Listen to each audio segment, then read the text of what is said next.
Have you ever been told that you're too understanding? Too forgiving? Maybe a little too accommodating in your relationships?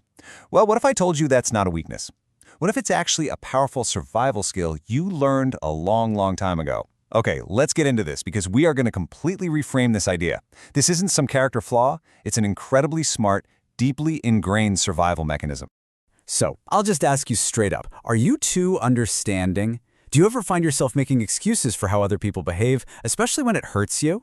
If you're nodding along right now, you are definitely in the right place. This is all about unpacking the hidden logic behind that very impulse. Wow. Now, this gets right to the heart of it. This isn't just about being a people pleaser. It's a really complex defense mechanism. Think about it. It's about choosing a failure you control over one you can't. If you can see the heartbreak coming, if you kind of choose it yourself, in a strange way, that feels so much safer than being blindsided by pain you never saw coming.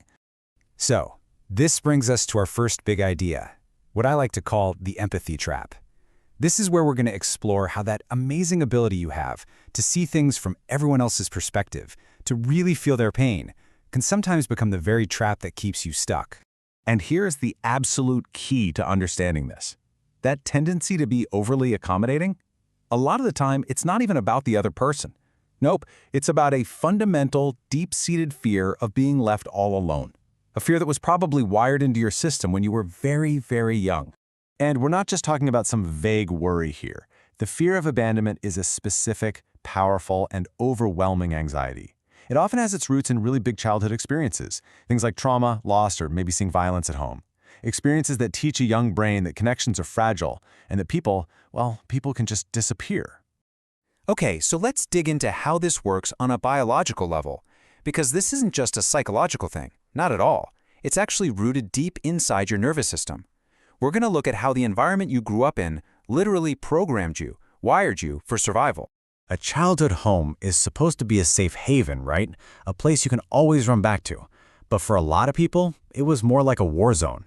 And when you're home, the one place you're supposed to feel safe becomes the most dangerous place you know, well, your nervous system is smart.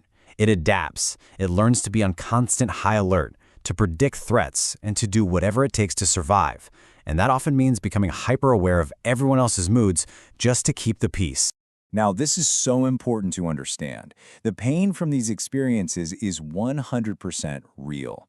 Emotional pain isn't just all in your head. Brain scans actually show that it lights up the exact same regions in the brain as physical pain.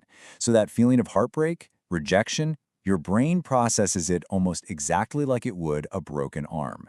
And what happens when that emotional pain has nowhere to go? It gets trapped. It gets stored in the body. Your mind might try to forget, but your body remembers. And this is how that unresolved stress can bubble up as very real physical issues. From stomach problems to constant tension in your shoulders, your body is definitely keeping the score. This is exactly what we mean when we say a nervous system is stuck in survival mode. Your sympathetic nervous system, that's your fight or flight response, it just becomes the default setting. It's like the emergency alarm is stuck on, leaving you in this state of hypervigilance, just constantly scanning for the next bad thing to happen. Which leads us to a really important way to reframe all this. Let's look at the brain's survival code. That tendency to be too understanding isn't a flaw in you. It's actually a feature of your survival programming. A feature that was, at one point, brilliant and necessary. But maybe now, it just needs a little software update. To get this, we have to talk about something called inhibitory control. The easiest way to think about it is like your brain's braking system. It's the part of you that lets you hit pause on an automatic impulse, like, say, immediately forgiving someone who hurt you, so you can step back and choose a better, healthier response.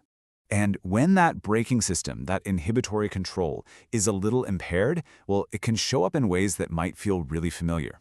Things like being impulsive, having a hard time managing your emotions, or just getting stuck on a thought and not being able to let it go. You know you shouldn't accept that weak apology, but the impulse to just make things okay is it's too strong to stop.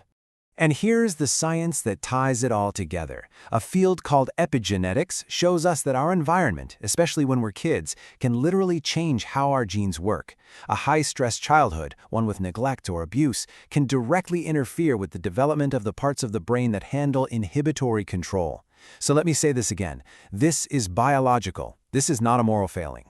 This quote just nails the whole journey, doesn't it? That intensity, that hypervigilance, that was your survival mechanism. It worked. It got you through what you needed to get through. The work now isn't about destroying it, it's about softening it. It's about teaching it that the war is over, and you don't have to live in that state of massive fight and fear anymore. So how in the world do we actually do that? Well, our next section is all about releasing those emotions that have been trapped for so long, and ultimately, rewriting the script that you've been following in your relationships. And the most important thing to get here is that this is a body-first approach. You can't just think your way out of anxiety. You can't just logic your way into setting a boundary. Often, your thinking mind just gets in the way. The first, most essential step is to send signals of safety to your body, to calm that overactive nervous system down. So, what does this path actually look like? Well, first, it's about acknowledging the source, really understanding that these patterns are a logical response to what you've been through. Second, seeking professional help, because a good therapist can give you a safe space to navigate this. Third, and this is a huge one, build a support network. Surround yourself with people who actually make you feel secure. And fourth, practice real self-care, things that actually soothe and regulate your emotions. And please, throughout this whole process, remember this. Healing is not a straight line. It's messy, it takes time, it takes a lot of patience, and more than anything, it requires self-compassion. You are unlearning years, maybe decades of survival programming. You have to be kind to yourself on the days you stumble. You have to celebrate the small wins, and you have to start treating yourself with that same amazing understanding you so freely give to everybody else. This brings us to our final section, and I promise it is a hopeful one. It's called From Scars to Strength. It's all about how we can take our most painful experiences and transform them into our most profound wisdom.